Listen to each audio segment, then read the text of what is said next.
M&J Video Games and Collectibles. Sport and non-sport cards, wrestling items, autographed items. We buy, sell, and trade. M&J Video Games and Collectibles, located at 1049 Queen Street, Southington, Connecticut.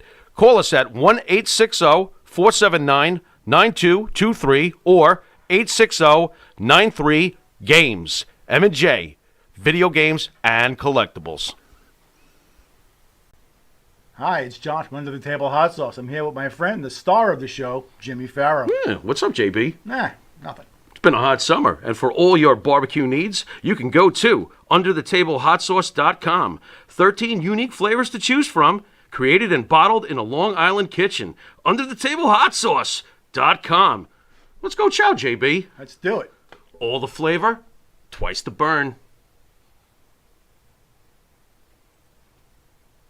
Because, unfortunately, one of the icons in wrestling, Sika Anawahe, who passed away at the age of 79. Before we get to Sal, bro, I wanted to read Roman Reigns' tweet on X. They still call it a tweet on X. I might have that wrong, but my family and I thank everyone for the outpouring of support in the name of my father, Sika Anawahe, who will forever be remembered as one half of the Wild Samoans tag team.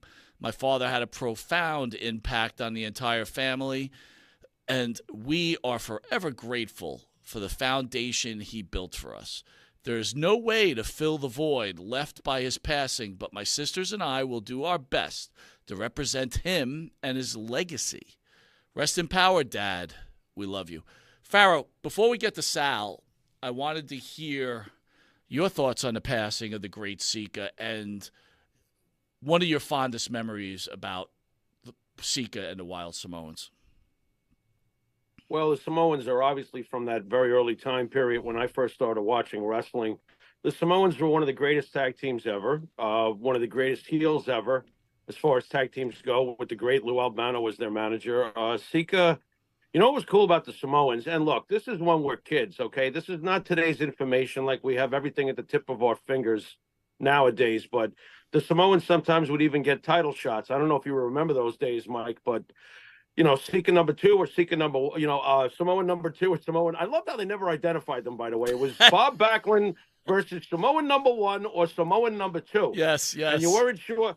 And you weren't sure who you were going to get that night. But you know what's funny? Being a little kid back then, I took those title shots very seriously. And obviously 20,000 other people did because Madison Square Garden would sell out for Bob Backlund versus one of the Samoans. So the Samoans had drawing power as a tag team. They had drawing power as individuals. They were clearly first ballot Hall of Famer guys. Sika, I remember being, look, we do that with tag teams today, like Tama Tonga. I think he's a little more badass than Loa. That's just me personally.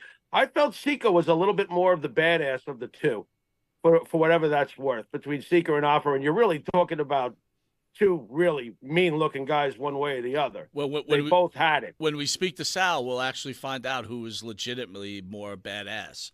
I'm assuming both were badass, but maybe one was a little more than the other. For me, Jimmy, two moments basically was when Tony Atlas and Rocky Johnson defeated the Samoans for the tag team title. And I forget which Samoan it was, but he took an actual wooden chair over the head. Remember, I don't know if those were gimmicked or whatever, but that match is etched in my brain. Tony Atlas celebrating Samoan getting hit over the head with the wood chair and the falling on his back with the chair around his neck. Yes. Yeah. And then my great. other big remembrance was when they turned face against Murdoch and Adonis, when Murdoch and Adonis are the tag team champions. I was always amazed by that. By the way, Phil DeCesare says that moment sticks out for him too, an iconic moment. So good way to parlay over to the big cheese.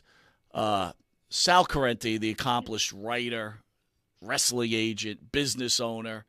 This guy's done it all. And not only that, we gratefully thank him for all the help that he's given to the show. He's kindly brought in all his talented friends to be interviewed by us, and It's incredible. Big Cheese, thank you on such short notice coming in so we could speak about your close friend, Sika. Yes, obviously I wish it was under other circumstances, but as we're getting older, I mean, this is just a fact of life, and so many people are passing now. Obviously we're going to talk a great deal here about Sika, but that picture that I just sent you, that's me and Afa in the hotel room straight after TV after Albano hit him in the head with the chair. Wow, I love it. We're going to put that up in a second here. George Washington Motor Lodge, where we all stayed. It's a Home Depot now, but that was where the majority of the boys stayed. If it was full, which sometimes it was, we go down the road to maybe the Quality Inn or something there in Bethlehem, but where most of us stayed there in Allentown.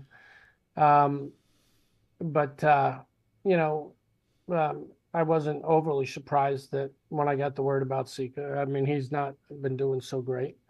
It really makes you think of the last 42 years. I met these guys in 1982.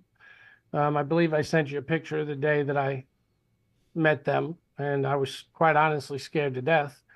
But the guys that broke me into the business, Dominic Marcello and Mike DeVanzo, they knew these guys extremely well from their previous run.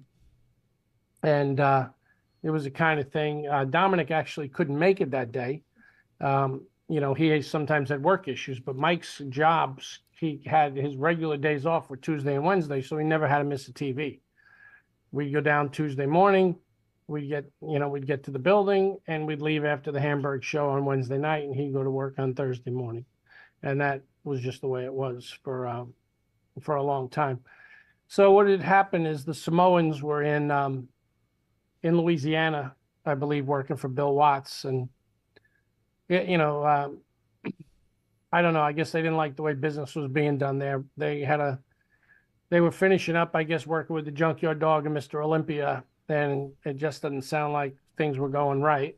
And I've talked to other people that confirmed that. So they were going to come back to New York. They had written Mike a letter, and he had been telling me all the stories. Of course, I hadn't met them at all, didn't know them, only as a fan. And but Mike showed me the letter that Alpha wrote him, told them they would be the ones to replace Fuji and Saito. So we were just waiting for them to come in, and then we went down, and I met them that day, and spent more time talking to Alpha that particular day. But slowly but surely, we just kept hanging around, and Mike and them were already extremely close. And Mike is the godfather to Alpha's son, Alpha Jr.